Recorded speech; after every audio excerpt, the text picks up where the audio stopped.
Hey everybody, welcome to another MB Zoomer video.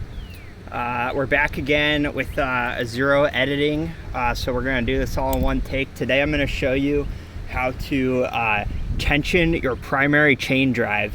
So that means if you have done an aftermarket upgrade or you bought the bike with an aftermarket upgrade where the motor is connected to a chain, which then goes to the jack shaft, which then turns the secondary chain.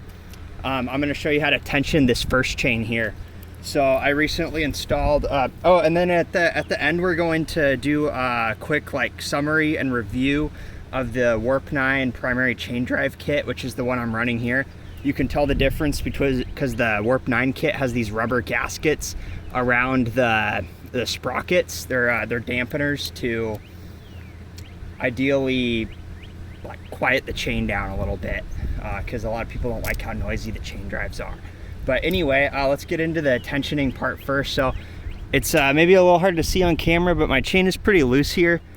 I believe there's chain tensioner gauges where you can tell how, if your chain is the proper tension, but I usually just go by hand. If it kind of flops around a lot, that's not cool. We want it to be relatively tight, but not so tight it's like applying a bunch of pressure to the motor shaft or the jack shaft, because that can give you some more serious problems down the line. So let's get into it. We need to loosen our motor mount bolts. So there's 4 bolts that hold the motor into the frame, and so the bottom one is here. This one, because it has the little tension adjuster bracket thing. And then the upper one is here, and then it's the same thing on the other side, but on the other side you don't have this piece. So I already loosened the other side. I'm gonna loosen this up. You don't need to take these screws out, you just need to loosen them. So those are sufficiently loose. By the way, you're supposed to reinstall these with a torque wrench. I haven't used a torque wrench on hardly anything on this bike, besides the stuff that's really important, like the 4 pinch bolts. So we're not gonna do that today. But so we got these loosened up. Now we should be able to move the motor a little bit. Sometimes I'm not able to do it by hand. So what I'll do is I'll get a little bit of leverage with a wrench or something underneath, and you can kind of lift the motor up. You can pry it on the bottom bracket there. It's still not moving for me. I'm gonna loosen it up a little bit more. That's plenty loose. Let's try that again. Oh, there we go. There we go. So you can see our motor kind of moves freely. So now what we're going to do is we're going to get this into position. You can kind of click it. It's got little notches on there. And we want to get the chain just fairly tight enough. Not too tight. This is a little bit tight for me, so I'm going to back off 1 notch. I think that'll be pretty good. So we're going to hold it there, and I'm going to tighten this bolt down.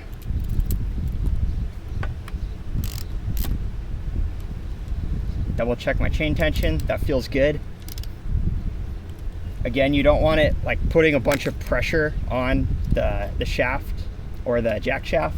You just want it tight so it's not gonna wiggle around a bunch, and that's pretty important. I'll get to that in my chain drive review. But so once you get this first one tightened down, what you want to do is you need to align the other side. So I usually use some calipers for this. It makes it really easy. I just take the distance between the bolts, the motor mount bolt, and the bottom of the little notch cut out on the frame. So this doesn't need to be super accurate, just kind of a rough measurement. Looks like we got about 11 millimeters. So that's good. I'll show you here in a pinch when I don't have calipers with me, because I don't keep those in my onboard toolkit. What I'll do is I'll get something usually a screwdriver or a bit that kind of barely fits under there. Ideally you want it to kind of barely fit under the center there, and then you can compare the distance on the other side. But we're gonna do the caliper method, since these are super cheap. I think they're like $12 at Home Depot. They're not the best, they're not super precise, but they get the job done for everything on the Surron. I like using them to adjust my align my back axle as well. But so we got 11 millimeters there. this distance from the bottom of the bolt to the top of the cutout here. Now I'm gonna take you over to the other side. The lighting might not be as great over here. There we go. And now we need to adjust this one to the same distance. So we'll check. So right now it's not quite, my calipers don't even fit in there. So I'm gonna take my pry tool again. It could be anything. And we're gonna lift it. You see the motor move up a little bit there. We're gonna lift it until we get right around where we want it at that 11 millimeters. So that seems pretty good to me. I'm gonna hold tension on the pry bar and I'm gonna tighten this bolt. So that's pretty good. Now I'm gonna double check our distance.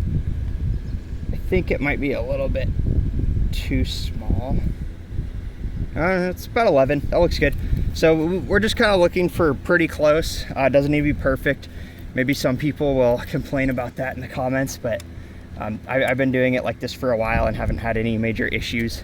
So once we got this one and the other lower one all tightened up, we're good to go to tighten the upper ones. So I'm just gonna tighten this. And I'm not doing these crazy tight. Again, it's recommended use a torque wrench, but if you get a good feel for what these bolts should be, I think it's okay. Another thing that people might be mad at me in the comments for, I'm gonna tighten the other upper one here. Looks good. And then I'm gonna go back and give all the bolts one more good tightening. The other side. Just to make sure they're not gonna fall out on us. All right, so that is how you tension your chain, your primary chain that is. And then you can double check with the calipers that you have the same distance on both sides. It's important that you're about the same, that your motor is aligned properly in there, but it's, you know, 0.5 millimeter isn't gonna make or break your bike. So then the final step of this is you'll wanna take your favorite chain lube. So I use this kind of DuPont generic motorcycle chain lubricant.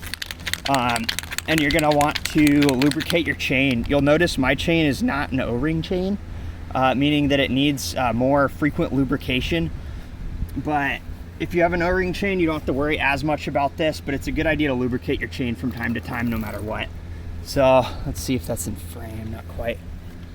So I like applying lubricant up at the top here, and I'm just gonna spin the wheel as I spray a little bit of lube on there. So we get a nice coating on the whole chain. So now we're good. You'll notice a lot of grime and stuff down there from, I was using an oil-based lubricant before, and it gets kind of messy. So yeah, that's how you tighten your primary chain drive. Super quick and easy. And you don't need the bike on a stand for this. You can do this on the ground. I have it on a stand because I'm going to tension my secondary chain drive on the back wheel next. I already have a video about that on my YouTube channel. It's one of my earlier videos, so go ahead and check that out. Again, this is not coming from an expert mechanic perspective. I'm just a regular guy who's been working on his Surron for about 3 years now, keeping it running. Maybe not everything I do is exactly a spec, but I'm just trying to show you from one person to another person how I figured out to do it, and kind of chronicling my trial and error. So now let's get on to the Warp 9 chain drive review. So this is the Warp 9 primary chain drive. Again, you've got these rubber dampeners on here that signify it's the primary, or the Warp 9 version. It also comes with a spacer over for this sprocket that pushes it out a little bit further. I've heard of people having issues with the dirty bike primary chain drive where the sprocket spacing between this sprocket and this sprocket isn't quite perfect. So I went with the Warp 9 one. It's got the rubber damper. It just seemed a little bit higher quality altogether. It was packaged very well. Awesome, I was happy when it showed up. So I installed it, everything went together pretty smoothly. I'm not gonna do an install video on that, but I would recommend do not over tighten this bolt when you install it, the main shaft bolt. I used an impact wrench, like an electric impact wrench on it, and I think that threw off my hall sensor magnet, which my last video was actually about that. So if you are having hall sensor problems, you can watch that for how to check your magnet the easy way. I think that was the result of me torquing this down with an electric torque wrench. The recommendation I read from Warp 9's website after the fact is that you use just a regular ratchet and you tighten it down very loosely. I think they provided a Newton meter like torque spec for it. I'm pretty sure it's somewhere around like 10. So very lightly, and you're supposed to put some Loctite on to keep it in place. So that's definitely an essential tip if you're going to install something like this. Follow the instructions, all that. Anyway, I won't fault that against them. You know, that was all me. But I did have another issue with this, and this is probably an issue that would happen with any sort of primary chain drive kit. But I was using this Kemimoto. It's a belt cover before, it goes right here, and it's a really nice belt cover. It's all aluminum. It's pretty well enclosed as far as aftermarket belt covers go. I've seen a lot that barely enclose it at all.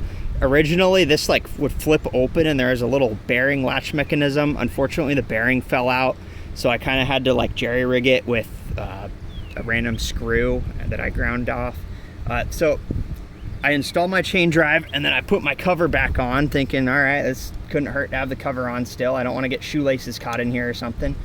And I rode my bike for a few days, my Surron for a few days, and it was like this vibrating feeling in the whole frame. And I kept hearing a sort of a grinding noise. It just sounded really loud and disgusting and bad. So I eventually, at first I thought maybe the jack shaft was tilted or something. Then I found out that my chain was actually grinding on this part here, sort of the corner of the cover. And it had damaged my chain very badly. The chain was basically falling apart, and it didn't really fit on the sprocket very well anymore. So that shredded my first chain I put on this thing. And in like 2 days it did that. And it took a pretty good gash out of here. So what I did after that was I ground away some material using a Dremel off of here. And now it clears. I also put a dab of spray paint on there. That's why you can't really see the ground away metal. It's also covered in grease. So I did that, I reinstalled it. Everything's good for like a couple more days. And then I realized my chain is shredded again. I think maybe the chain just kind of naturally stretched a little bit when I first put it on, like wearing it in. And with this cover installed, there's so little clearance that you really have to be checking your primary chain all the time if you want to have this on, even after you grind it off. I could probably grind more, but at some point it's not going to be very structurally sound anymore. So I trashed another chain, 2 chains in like a week. And eventually I was, you know what, I'm just going to take this off. I don't want to worry about it. And I've been running it just open recently. I might put the plastic cover back on. I might try to modify this more. We'll see. But that was a huge headache. As well as the hall sensor issue. That was also a huge headache. So those are my sort of tips for the Warp 9 primary chain drive. Besides that, I see a lot of people installing these primary chain drives, and I don't really think there's a good reason to. I did it because I like the noise it makes. That's why I'm not using an O-ring chain. I kind of like the louder e-bike, and it's supposed to be a little bit more durable for like off-roading and stuff, but I ran my old original belt drive that came with the bike for about 9,000 miles before it wore out. Well, it didn't even wear out really. I just bought the chain drive kit and wanted to swap it, so I still have that belt. I'm not going to reinstall it because it does look a little bit old, but point being, the stock belt drive is super reliable in my experience. I know some people snap belts, especially if you're getting higher powered motors or higher powered batteries, but running a stock battery, stock motor, I never had any issues with that. So I don't think that there's a good justification based on like maintenance or durability to swap to a chain, because You know, this is partially my problem with the fitment issues I just talked about, but the belt drive was far more reliable for me than this chain drive has ever been. I've burned through so many chains so far. I never even had to replace the belt once. So take that into account if you're considering getting a primary chain drive. This goes for all the different brands of primary chain drives. And if you're doing a lot of off-roading and you're worried about dirt and mud and stuff, and maybe if you've snapped the belt before because of a stick or a rock getting in there, maybe it's worth it going for the chain. But for most people, it's just going to give you a bunch of headaches. It's an easy install, but it's not easy to do correctly. And if you do something incorrectly, you can tweak your hall sensor magnet. You can start grinding parts off your frame. You can tear up your belt cover. You know, there's just a lot. It's a lot of trouble for not a lot of gain. So if I were to do this again, I would probably keep the belt drive. I'm gonna keep the chain drive for the foreseeable future because, again, I like the sound of it. In theory, it's a little more durable, but overall, I wouldn't really recommend doing this. If you do it, hopefully this video can serve as a guide, and I highly recommend following Warp 9's instructions. There's probably a handful of videos out there about how to install it too. Like I said, I'm not touching that in this video, but that's my opinion on the primary chain drives for Sur-Ron, and then just a quick way to show you how to tension that chain. So thank you for watching, and tune in for more coming soon. I'm feeling a little more motivated. I've had a little bit more time this summer to film some videos, so hopefully we'll at least get a few more out in the next couple months. So thanks for watching. Don't forget to like and subscribe, and yeah, please leave a comment if I said something that pissed you off.